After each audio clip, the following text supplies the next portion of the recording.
Hey,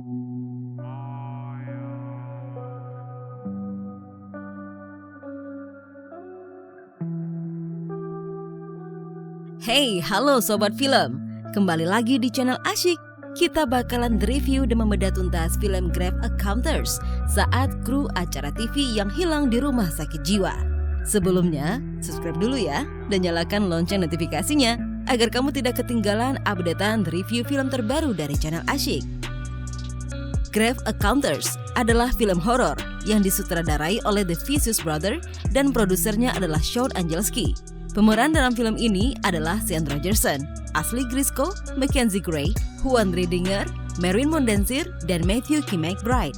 Teknik penceritaan dalam film ini adalah found footage yang membuat kengeriannya menjadi terasa nyata. Langsung saja kita masuk ke alur ceritanya. Jerry Hartfield, yang merupakan produser film dari California, mendapat email yang berisi sebuah rekaman di mana rekaman itu adalah tayangan episode ke-6 dari acara reality show bernama Grave Encounters. Acara ini merupakan investasi paranormal di lokasi-lokasi yang disinyalir berhantu. Produser sekaligus host acara adalah Lance Preston. Rekaman yang dikirimkan berdurasi 66 jam dan kemudian diedit supaya tidak terlalu panjang. Lalu, scenes pun berganti ke rekaman video yang ia temukan tersebut.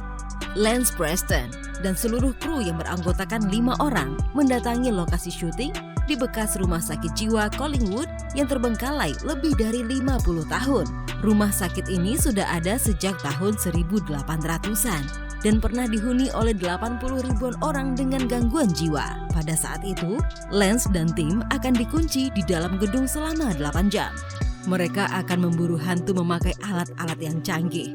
Setelah itu, datanglah seorang narasumber yang menjelaskan tentang sejarah rumah sakit ini.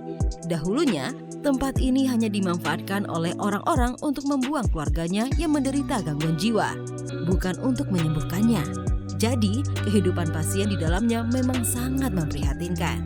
Rumah sakit ini memiliki seorang dokter ahli otak bernama Frank Kent. Ia sudah melakukan operasi otak sebanyak 140 kali dengan prosedur yang tidak sah.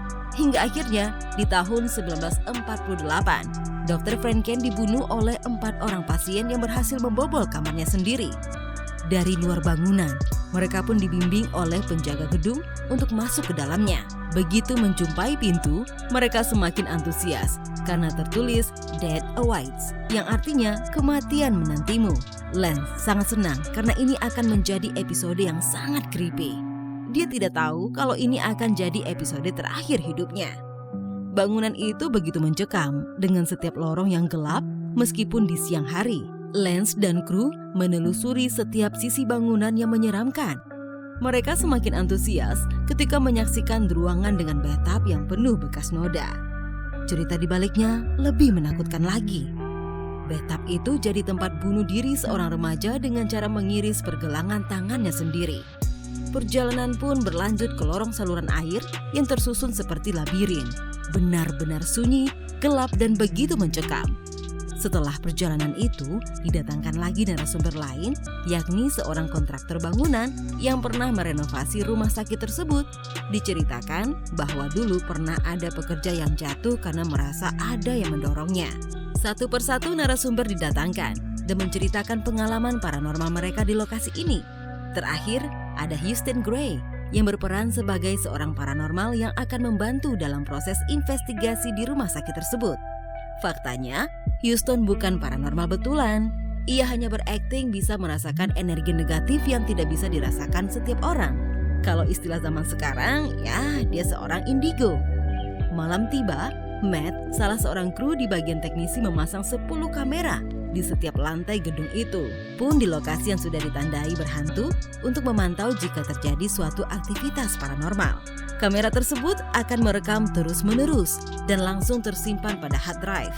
Nah, investigasi ini juga menggunakan alat-alat canggih lain seperti EMF yang bisa mendeteksi keberadaan makhluk astral. Ada juga sistem inframerah yang dapat mengetahui perubahan suhu akibat makhluk astral. Selain itu, disertakan juga perekam suara analog atau PVS yang bisa menangkap EVP atau Electronic Voice Phenomenon untuk mendeteksi suara yang tidak dapat didengar langsung oleh manusia. Tiba saatnya untuk memulai investigasi. Kenny, si penjaga gedung, segera mengunci bangunan dari luar. Mereka semua akan terjebak dan tidak bisa keluar sama sekali sebelum pagi hari saat Kenny membukakan pintu. Kemudian, semua kru melakukan perekaman gambar ke seluruh ruangan. Namun, hasilnya nihil. Tidak ada penampakan hantu sama sekali. Semua alat sudah digunakan, tapi tidak ada tanda-tanda aktivitas paranormal yang dicarinya. Di dekat jendela, Lance mencoba untuk menggunakan kamera khusus yang bisa menangkap anomali makhluk astral. Namun, hasilnya baru bisa dilihat nanti. Sobat film, di sebuah ruangan yang penuh coretan dinding, Sasha mencoba berkomunikasi dengan PVS lagi. Sementara itu Matt, si teknisi duduk sendirian sambil memantau setiap rekaman kamera. Nah, saat itulah mulai terdengar suara aneh yang agak mengganggu. Matt sedikit ketakutan dan komplain kepada temannya mengapa ia ditinggalkan sendirian. 4 jam berlalu dan semua terasa biasa saja. Mereka kemudian berkumpul di base camp-nya, bercanda, makan, dan bersantai. Di saat yang sama, kamera di dekat jendela sedikit mengalami distorsi. Dan betapa mengejutkannya saat jendela terbuka sendiri. Mereka juga menemukan jejak-jejak di dinding saat dideteksi menggunakan sensor inframerah. Seorang kru, TC, berjalan sendirian sambil merekam. Ia kemudian menemukan sebuah kursi roda yang menyeramkan. Saat itu, handphonenya berdering. Ia pun meletakkan kamera dan mengangkat telepon. TC tidak sadar, kamera merekam kursi roda yang bergerak sendiri. Lalu, saat ia masuk ke sebuah ruangan, pintunya menutup sendiri. Ia pun marah dan mengucapkan kata-kata kasar. TC menganggap bahwa teman-teman sedang mengerjainya. Tak takut, Lance dan kru lain justru mendatangi lokasi dan melakukan komunikasi dengan roh. Sesaat kemudian, mereka mendengar suara aneh dari luar ruangan dan segera menghampirinya. Di ruangan lain, ternyata sebuah brankas dengan posisi terbalik, rodanya berputar sendiri dengan sangat kencang. Semua kru tercengang dan mulai ketakutan. Mereka menganggap ada seseorang yang sedang mengerjainya. Mereka pun menuju ke lantai di atasnya, tapi tidak menemukan siapapun. Sasha mencoba menggunakan EVP lagi. Ternyata di rekaman ada suara-suara yang super annoying. Sasha mencoba berkomunikasi lagi dengan para roh menggunakan EVP. Saat tiba-tiba ada yang menggerakkan rambutnya. Ia sangat terguncang dan langsung berlari sambil menangis. Sasha ketakutan sampai mati rasa dan merengek ingin segera pulang. Sementara teman yang lain menenangkannya. Semua orang ingin kembali ke rumah, tetapi Lance bersikeras tetap melanjutkan episode ke-6 ini. Setelah mencoba melanjutkan rekaman, ternyata tidak ada tanda-tanda aktivitas paranormal lagi. Akhirnya, Lance memutuskan untuk segera berkemas dan pulang. Saat akan kembali ke base camp, mereka hanya berputar-putar di satu lorong saja. Cukup lama mereka tersesat. Akhirnya, tim berhasil mencapai base camp. Mereka beristirahat, kecuali Matt yang berkemas mengambil semua kamera statis yang sudah dipasang. Satu persatu, kamera diambil. Ia menemukan hal ganjil saat di dekat jendela, di mana jendela sudah terbuka dengan sendirinya. Saat akan menghubungi Lance, HT yang digunakan ternyata tidak berfungsi. Matt justru berjalan ke sebuah lorong dan menghilang. Di base camp, Lance membuat closing untuk acaranya. Menyadari Matt yang sudah terlalu lama di lantai atas, mereka pun akhirnya mencoba mencarinya. Lance dengan kru lain justru mendapati peralatan yang tercecer di lantai, lalu kembali mencarinya di semua lorong. Saat TC sedang mencarinya di sebuah tangga, tiba-tiba ia terjatuh karena merasa didorong oleh seseorang. Saat itu juga, kamera mengalami distorsi. TC sangat merasakan kesakitan sekaligus ketakutan. Ia tergeletak di lantai sambil memanggil Lance dan Sasha. Mereka kembali ke base camp dan memaksa Lance untuk segera menelpon Kenny. Namun, ternyata Kenny tidak bisa dihubungi. Merasa putus asa, TC berusaha untuk membuka pintu secara paksa menggunakan ranjang rumah sakit. Berulang kali TC dan Lance mendobrak pintu hingga akhirnya pintu terbuka. Namun, bukan kenyataan manis yang mereka temukan. Justru sebuah kebingungan yang semakin menjadi-jadi. Semua orang tercengang karena pintu keluar justru menghubungkannya dengan koridor lainnya, bukan halaman gedung. Mereka lebih kaget lagi saat mendapati pintu yang sama dengan pintu masuk rumah sakit. Masih ingat pintu yang bertuliskan Death Awaits? Mereka agak senang saat kemudian mendapati pintu bertuliskan Exit. Namun, saat didobrak, pintu itu kembali menghubungkan dengan lorong-lorong rumah sakit lainnya. Keadaan semakin membingungkan lagi saat Sasha melihat jam yang menunjukkan jam 8 pagi lewat 44 menit dan hari masih sangat gelap. Lalu semua orang mulai merasa panik dan frustasi dengan keadaan ini. Setelah merasa lelah, semua kru tidur di base camp.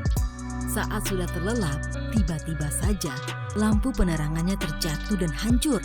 Kini mereka harus beraktivitas dalam keadaan gelap total. Setelah itu, mereka mencari pintu keluar. Sasha terus menangis karena ketakutan. Mereka menuju ke Dana. Keadaan semakin kacau karena kompasnya tidak berfungsi. Mereka terus berjalan saat tiba-tiba terdengar jeritan seseorang yang diasumsikan sebagai Matt. Saat berjalan menuju sumber suara, tim mendapati ruangan dengan sebuah ranjang usang. Tiba-tiba, ranjang itu bergerak sendiri, lalu melayang ke langit-langit dan menimbulkan suara yang mengerikan. Semua kru berlari ketakutan. Kamera terus mengalami distorsi. Lance masih terus mengabadikan momen di rumah sakit ini meski menjelaskan dengan suara bergetar. Semua sudah lelah dan kelaparan, tetapi jalan keluar tidak juga ditemukan. Tempat ini menjadi seperti labirin yang selalu berubah-ubah setiap waktu. Setelah beristirahat, kru dikejutkan dengan kejadian yang mengerikan, di mana punggung Sasha seperti disayat menggunakan benda tajam. Sayatan itu membentuk kata "hello". Ia sangat kesakitan dan takut. Suaranya terdengar parau dan bergetar. Kemudian hati Lance berbunyi dan terdengar suara Matt entah dari mana. Matt berkata bahwa ia sangat kedinginan. Mereka segera mencari keberadaan Matt di sebuah ruangan. Ketika terdengar suara teriakan, semua berlari. Tetapi justru yang ditemukan di sebuah ruangan adalah seorang perempuan dengan baju putih khas pasien yang sedang menghadap ke dinding. Houston memanggil teman-temannya dan mendekati wanita itu.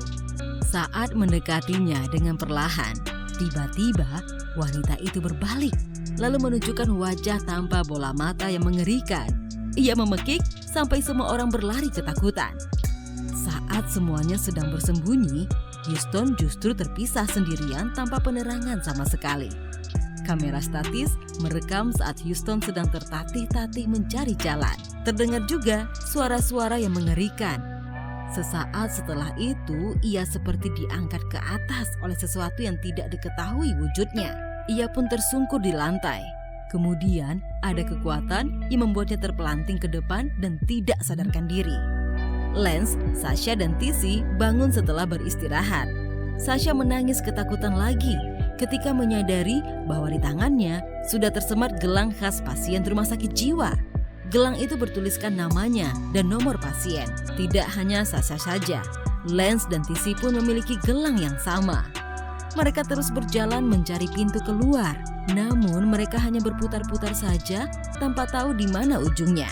Lalu saat Sasha berada di depan sebuah pintu yang berlubang, tiba-tiba dari arah lubang itu keluar tangan yang memeluk lehernya. Ia berteriak panik dan mereka bertiga kembali berlari.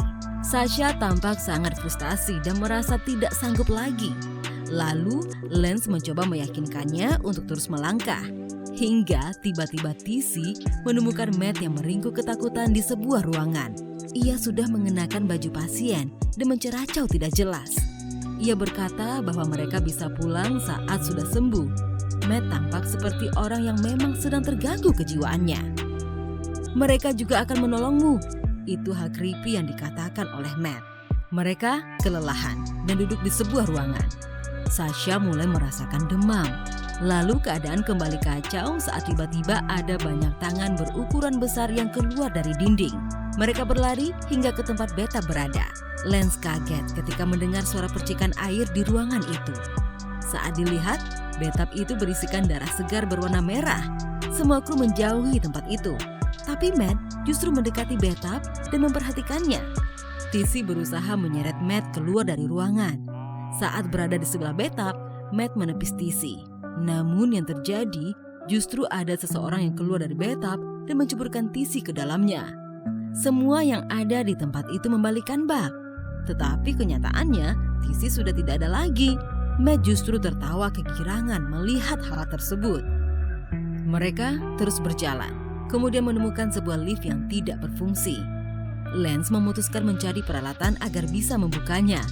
Di suatu ruangan, dia mengambil besi-besi dari susunan ranjang. Bersama itu, Lance menemukan sebuah benda yang tergeletak di lantai. Mengejutkannya, benda itu adalah potongan lidah dengan darah segar di sekitarnya.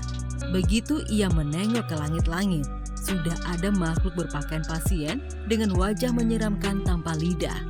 Mulutnya mengeluarkan darah serta memekik secara mengerikan. Ia kembali ke tempat di mana lift berada. Setelah dilihat, ada tangga yang menuju ke bagian bawah ruangan. Lance pun menuju ke lorong lain untuk mencari peralatan. Hingga tiba-tiba dari arah yang berseberangan, makhluk tanpa lidah tadi berlari ke arahnya dan akan menyerangnya. Lalu di saat yang sama, Matt melompat dari lift tadi hingga meregang nyawa. Mereka semua turun dan Sasha pun menangis kembali. Lance menemukan saluran bawah tanah dan terus berjalan. Ia berharap menemukan jalan keluar dari saluran itu. Mereka terus berjalan hingga tiba-tiba Sasha berhenti sejenak karena merasa tidak enak badan. Ia kemudian tersungkur di lantai dan terbatuk-batuk, kemudian mengeluarkan darah. Mereka beristirahat sejenak. Sasha tertidur di bahu Lance. Sesaat kemudian, ada kabut tebal yang menyelimuti dua orang tersebut. Saat kabut menghilang, Sasha juga entah pergi kemana. Kini, Lance sendirian dengan mengandalkan penerangan dari handycam saja. Ia sudah kehabisan tenaga. Melihat seekor tikus, ia pun memukul dan memakannya. Lance sudah tampak seperti orang gila yang tiba-tiba tertawa sendirian. Ia terus berjalan hingga akhirnya menemukan sebuah pintu. Ia membuka pintu dan terlihat sebuah ruangan yang penuh dengan buku, papan tulis bertuliskan bagian otak, hingga foto-foto creepy pasien malpraktik. Lance terus menelusuri seisi ruangan dengan alat-alat yang menyeramkan. Ada juga sisa-sisa tengkorak manusia. Di ruangan itu terdapat pula benda-benda yang tampaknya seperti alat untuk sebuah ritual, termasuk ada lilin, salib, hingga buku. Saat menoleh, ia mendapati beberapa hantu tenaga medis sedang melakukan operasi. Saat menemukan Lance, mereka pun kemudian mengoperasinya. Lance berteriak sambil mengatakan, "Saya tidak gila." Scenes diakhiri dengan Lance yang kembali merekam dirinya sendiri. Ia tampak kacau dengan darah yang mengucur dari matanya. Ia mengatakan sudah lebih baik sekarang dan akan pulang ke rumah, lalu menutup acaranya Grave Encounters. Nah, itu dia sobat film, sinopsis dari Grave Encounters. Menurut kamu gimana ceritanya? Serem gak sih? Kamu tulis di kolom komentar ya. Oh ya, buat kamu yang pengen request, pengen dibahasin sinopsis film apa lagi, kamu bisa tulis di kolom komentar. Sampai di sini dulu ya reviewnya. Sampai ketemu lagi di review selanjutnya.